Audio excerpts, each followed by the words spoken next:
What's up, guys? Hey, how we doing? So I've been watching as much as I can of Loretta Lynn's, and this is such a cool event.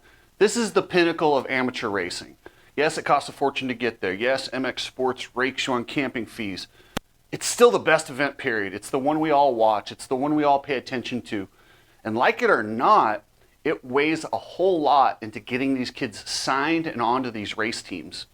And I'll explain to you a little bit why that shouldn't matter, but it does help. So anyway, I want to thank Coach Rob at Complete Med Solutions. If you need to get your blood work checked, you don't need to get everyone should get their blood work checked and find out what you need to be optimum. Epic Garage Designs. Check out Epic Garage Designs. Get yourself some slat wall. Go to epicgaragedesigns.com, order some slat wall, hang it in your garage, and watch. Just look how cool it will make your garage and how much more organized you'll be. Strapped. You guys know Ride Strapped, the patriotic goggle company. If you don't like the Let's Go Brandon, just get some We the People. They're a really cool goggle brand, and they're just getting started, so show them some love. And then their new sponsor, Precision Transport. If you're hauling, or if you're sending anything, you need refrigerated. If you want an affordable option, hit up Precision Transport. All right, guys, let's get into Loretta Lynn's after about a day and a half. You need people like me so you can point your fucking fingers and say, that's the bad guy. So Loretta Lynn's, wow, is that track gnarly? It might even be worse than most national tracks, and I'll tell you why. Because the bumps, when you go to a national, you get guys that are a similar speed. They're hauling ass.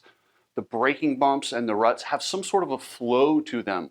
Whereas at this amateur national, you have people of all ages and skill levels.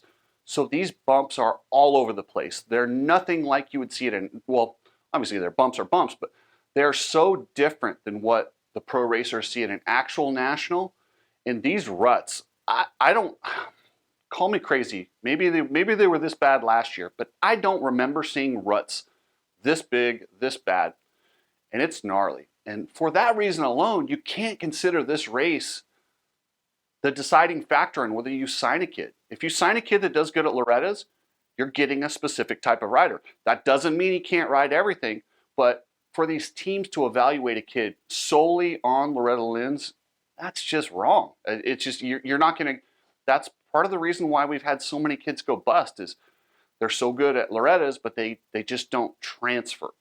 And then you also have to remember, when they get to the pro sport, some of these kids come in late, they've only been to the ranch 3-4 times, whereas you get the kids that have been there, have grown up racing there. They've got 15, 16 years of racing on this track. They're better at it. They have an advantage over someone who's been there 4 times. And it doesn't give you a fair barometer of where someone will wind up as a professional. With that said, I absolutely enjoyed this. It's amazing to watch. Seeing Julian Bomer get out there this morning and just smash everybody. Seeing Mark Phineas, I'm not sure which one it is. I like to say Phineas because it reminds me of Phineas and Ferb.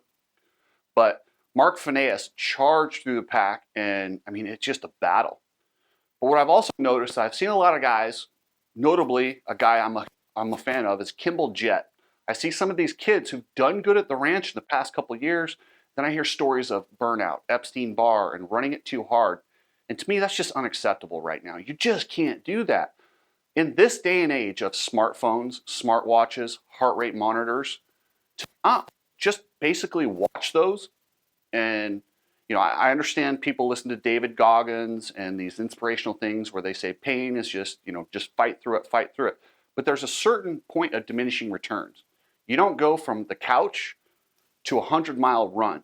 You have to build gradually. And yes, you fight through the pain, but you need to do it incrementally. And I'm not saying these kids don't. I'm just saying some of the things, kids are tough. Sometimes they're more mentally tough than their developing bodies. And kids in particular, you have to watch for overheating.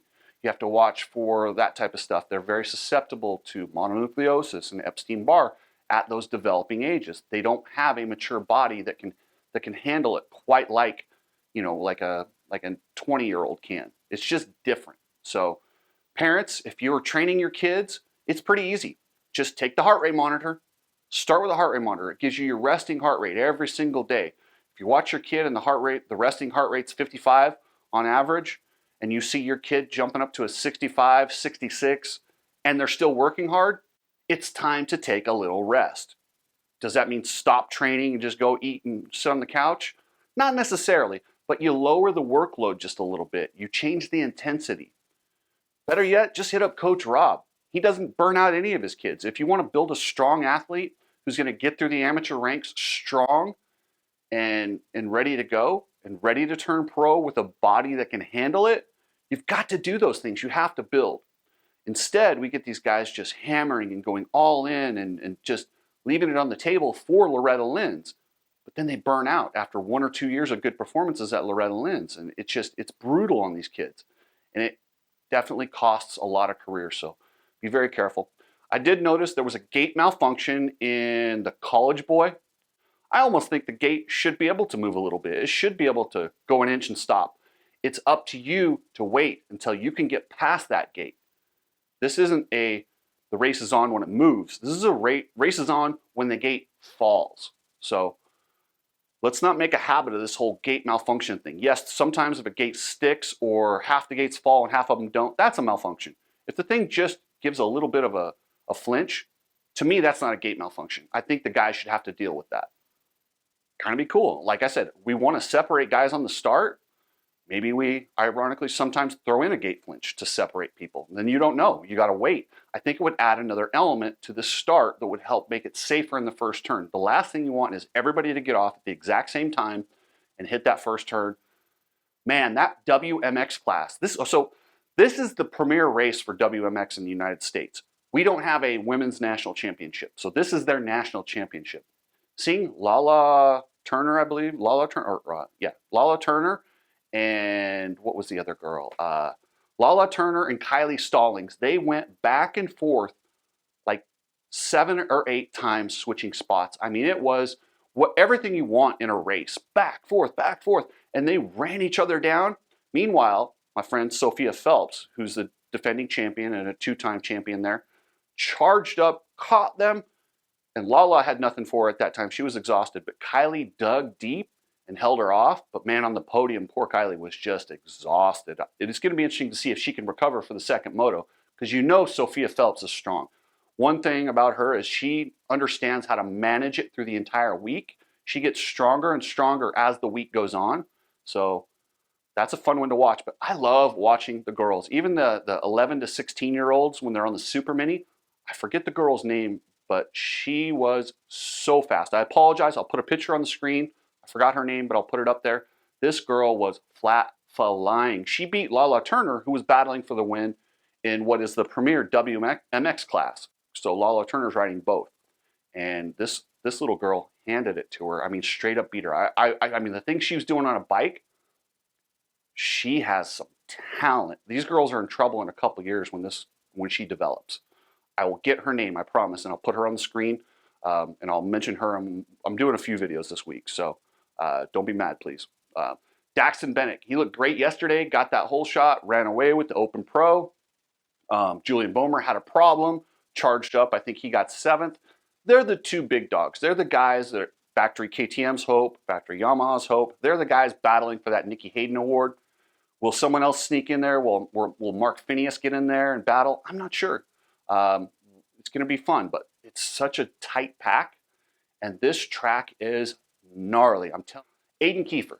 I forgot about Aiden Kiefer. Aiden Kiefer's in the B class, which is, there's like a B class that's like the premier B class, which is Casey Cochran, who was your Supercross Futures champion over guys like Daxton Bennett and Julian Boehmer. And they're in the B class. I think that's silly. I think they should be A class. If you're going to go that fast, I think if you should get a top 5 in Futures, or you should just be bumped to pro class. I don't think you should be able to race B. I don't like that, but it is what it is. But Aiden Kiefer's battling with those guys, Drew Adams and all these up-and-comers. What I like about Aiden Kiefer is he's not a kid who's grown up in the system. He's not burned out. His dad understands how to bring him along. What I look for in a future racer is somebody who I can develop and will continue developing through these prime years from 15 to 20, get a lot better. Sometimes you'll get a freak like Deegan that comes in and is ready to go. A lot of times you don't. You get somebody you can build. But that's what I look at when I see Aiden Kiefer. I see a kid making leaps and bounds in his performances and his confidence. He's a guy I could see being a solid professional racer and being a factory rider come in the future. So I know a lot of you guys complain about Mike Brown and Jeff Emig and some of these old pros coming back to the ranch. I love it. I love it. I don't care. Like, it's not an event focused on vet riders. It's just not. It's here for the kids. They're nice enough to have vet classes so people can come back, relive their youth, go back. So why can't Mike Brown and Jeff Emig do it? They're still fast. I mean, and to see what Mike Brown did, he blows his wheel out. And I'm sorry, this dude is an absolute beast. For him to manual and ride light on the front end, knowing at any moment that front wheel could collapse, I was scared for him. I kind of wanted to see him pull off because I'm like, I do not want to see 52-year-old Mike Brown fold the front tire and have something disastrous happen. But man, he was manualing it, brought it in second behind Emig. So good on him. Tiger Wood, this kid, this Australian, is looking good. He's under the tutelage of Daniel Blair, and I like this kid.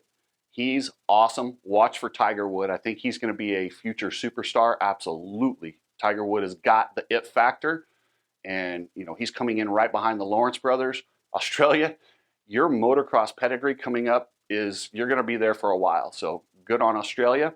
And then another guy that I watched that I really, really enjoy is Canyon Richards. What I like about Canyon Richards is he does so many different types of racing. Yes, he got second in his Super Mini Moto, but Canyon Richards, if you follow him on Instagram, this guy rides e-bikes, this guy rides GNCC, this guy rides everything. He is a versatile rider who's going to continue with his skill set as he gets pro and has a really good chance at becoming a top professional. I mean, if anything else, this dude's going to make it off social media alone. So anyway, guys, that's it for the first day and a half. I got a word to the wise. If any of you kids are out there and you want to break the internet and Tiger Wood or any of you guys from other countries, jump up on that podium with your national flag. Tiger Wood, get an Australian flag. Drape it over you on the podium. If you're an American, get an American flag. Patriotism. Go ahead, kids. It's okay to be patriotic. Get up on that podium and thank your country, just like Deegan did. Trust me, you'll break the internet. The first one to do it is going to go viral, and you're welcome. So enjoy, and I love watching you guys. Have fun and enjoy your time at the ranch.